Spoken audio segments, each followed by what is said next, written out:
Assalamualaikum warahmatullahi wabarakatuh.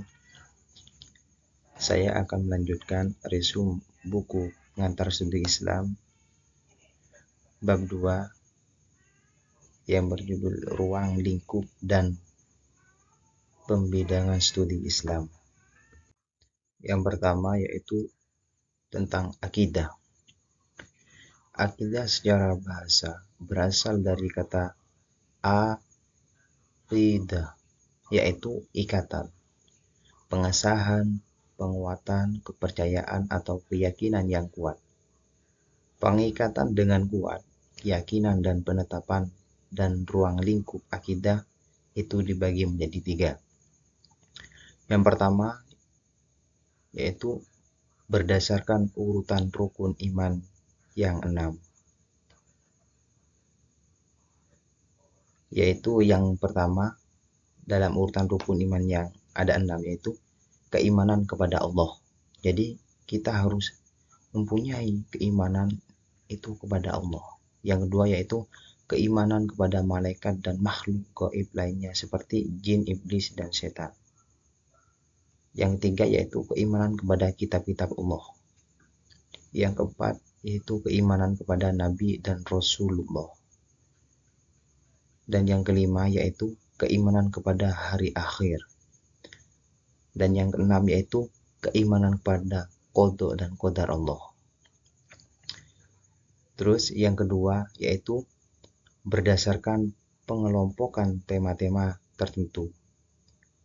Yang pertama yaitu ilahiyat, yang kedua yaitu nubuat, yang ketiga itu syam'iyat atau ghaibiyat, yang ketiga yaitu berdasarkan pengelompokan madhab atau aliran akidah atau kalam.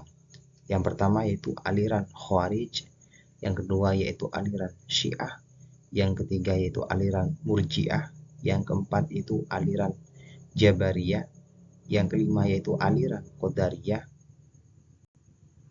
dan yang keenam yaitu aliran Mu'tazilah, dan yang ketujuh yaitu aliran Asy'ariyah, dan yang delapan yaitu aliran Maturidiyah. Terus tentang syariah. Secara bahasa kata syariah adalah jalan menuju sumber air.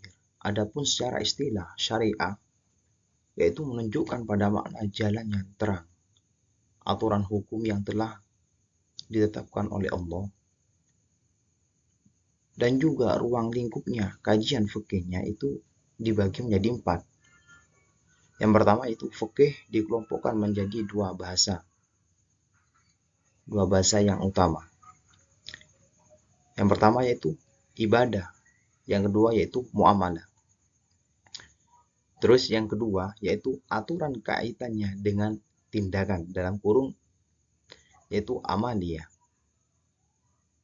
Amaliyah itu sendiri dibagi menjadi 5. Yang pertama itu kewajiban, dalam kurung fardu. Yang kedua itu anjuran, dalam kurung mustabah. Yang ketiga yaitu kebolehan, dalam kurung mubah.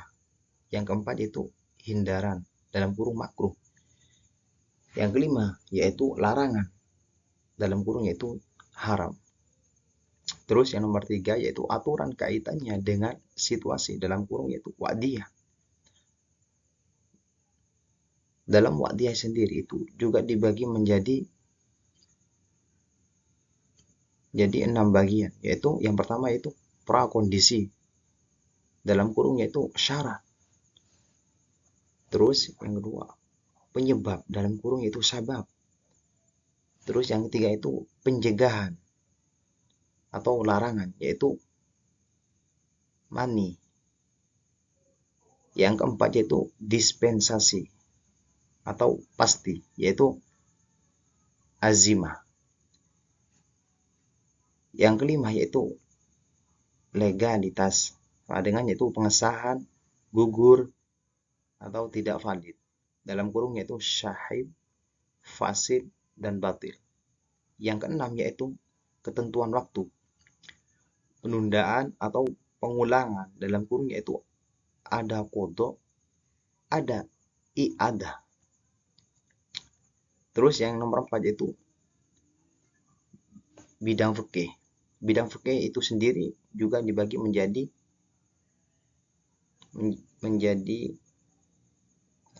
8 bagian. Yang pertama yaitu fikih muamalah, yaitu dalam kurung ekonomi. Yang kedua yaitu fikih siasah, dalam kurung politik. Yang ketiga itu fikih munakahat, dalam kurung yaitu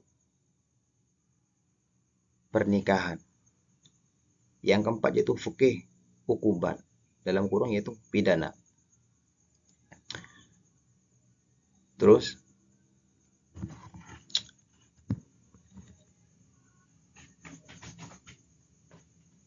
yang kelima yaitu fikih adab, dalam kurung yaitu etika atau peradaban. Yang keenam yaitu fikih teologis. Terus yang ketujuh yaitu fikih kesehatan dan kebersihan. Yang terakhir yang nomor 8 yaitu fikih tentang jihad. Dan akhlak, yaitu kata akhlak berasal dari bahasa Arab khuluq, jamaknya adalah akhlak. Secara bahasa, kata ini mengandung arti tabiat, yaitu perangi, yaitu kata perang. Dan agama dan ruang studi Islam itu juga dibagi menjadi 5, yaitu yang pertama itu akhlak pribadi, yang kedua yaitu akhlak berkeluarga, yang ketiga yaitu akhlak bermasyarakat, yang keempat yaitu akhlak bernegara, yang kelima yaitu akhlak beragama. Lanjut, hubungan antara akidah, syariah, dan akhlak, yaitu akidah, syariah, dan akhlak merupakan 3 hal yang tidak bisa dipisahkan, sebab dalam tataran prakteknya ketiganya tersebut menyatu secara utuh dalam pribadi seorang muslim. Syariat Islam yaitu yang tergambarkan dalam perilaku hidup sehari-hari. Akhlak Islam ialah merupakan perilaku yang tampak dalam diri seseorang yang telah melaksanakan syariat Islam berdasarkan akidah. Jadi akidah yaitu akidah, syariat, dan akhlak itu merupakan 3 hal yang tidak bisa dipisahkan. Sebab kenapa?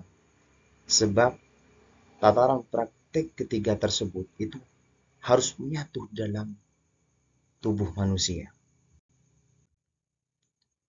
Terus pembidangan lainnya yaitu bidang pendidikan, bidang sosial, kemasyarakatan, bidang politik, bidang ekonomi. Jadi bidang itu juga dibagi menjadi 4, yaitu yang pertama bidang pendidikan, yaitu semacam sekolah, dididik.